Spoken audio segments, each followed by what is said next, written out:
Hey everyone, have I here bring a video on Dragon Ball Z Dokkan Battle. In this video, we're going to be discussing crossover campaigns in Dokkan Battle, and what other characters would you like to see if Bandai or Katsuki were to do some more collaborations. So with that, if you're new to my channel, like, subscribe, comment below, do all that good stuff.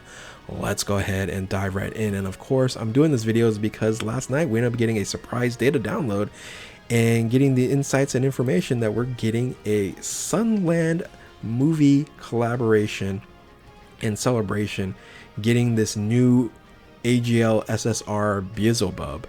I don't know too much about this anime. I don't know too much about this movie. All I know that this is a character that was created by Akira Toriyama himself, and guess needs a little bit of extra marketing, which makes a lot of sense. But generally, Dokkan doesn't do a lot of this, right?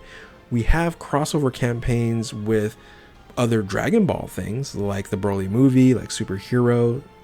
Of course, we have every year Super Dragon Ball Heroes, but not something outside of the realm of Dragon Ball. So having this come out was a big surprise, and we really don't have too many of these. Now, of course, the last other Akira Toriyama developed character that we had collaboration on was way back when we had a crossover summon for Arale.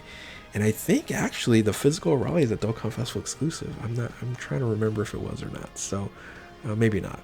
Anyway, it is summonable characters, but the big difference between the Arale and this right here is that the Beelzebub isn't a usable unit, and I'm not sure why they ended up doing that. It would have been nice to have this unit have some animation in there. Maybe they just didn't have time to do all that and make it like a support unit for crossover teams. Would have been interesting to see how that works, or at least something like Devilman does, like a one-shot or something. Again, I don't know too much about the character in of itself.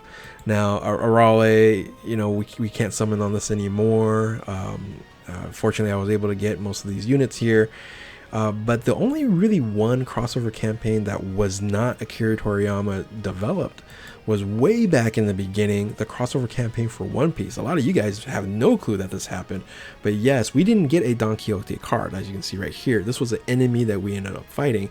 We actually ended up getting this Bye Guys Super Saiyan Goku, which you can see the card art is atrocious.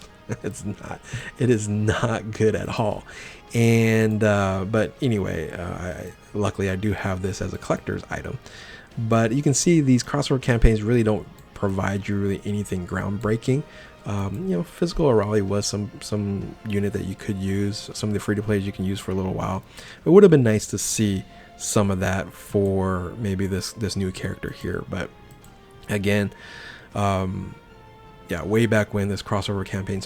So makes me wonder, like, what other campaigns could be in the horizon? What other things that we can see as a crossover, even though they don't do it very often? It'd be very interesting if they did. So the first thing I wanted to take a look at was things that were developed by Akira Toriyama. So Dr. Slump, you know, with Arale, things of that nature. Of course, we've already had that, and of course, all the Dragon Ball pieces on here are things that we have already quote unquote got crossover on. But something like Dragon Quest, right, would be very interesting. Something like I didn't know this actually was when I was doing this video.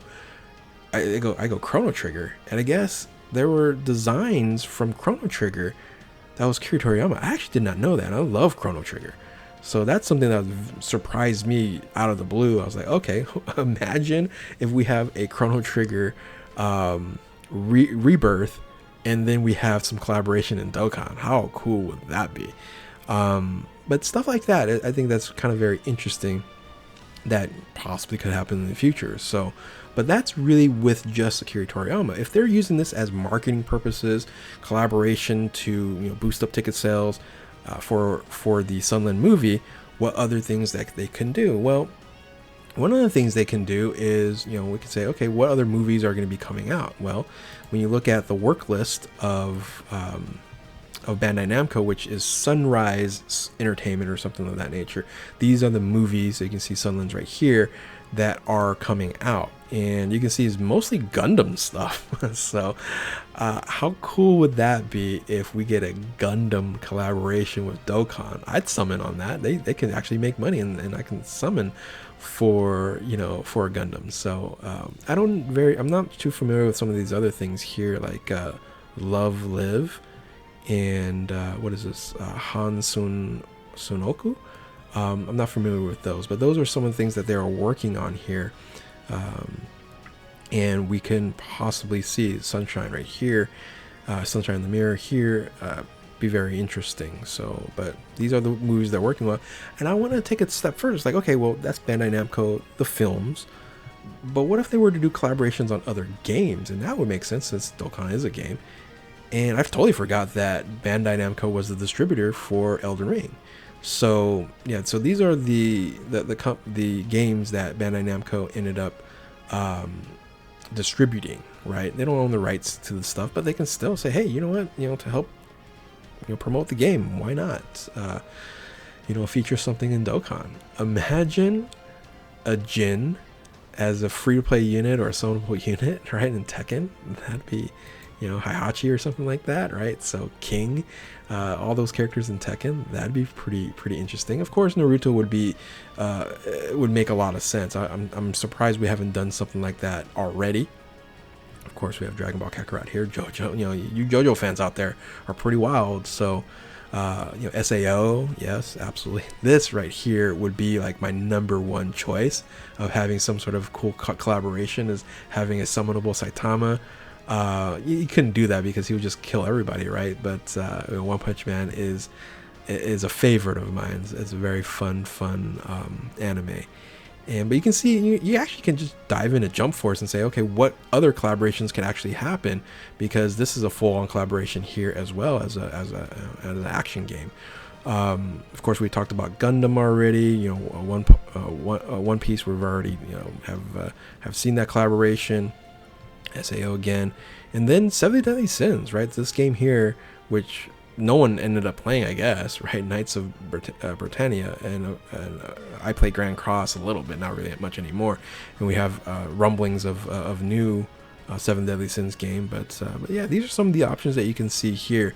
And if I were to rank like the top 3, I would say right here, Saitama would be like #1.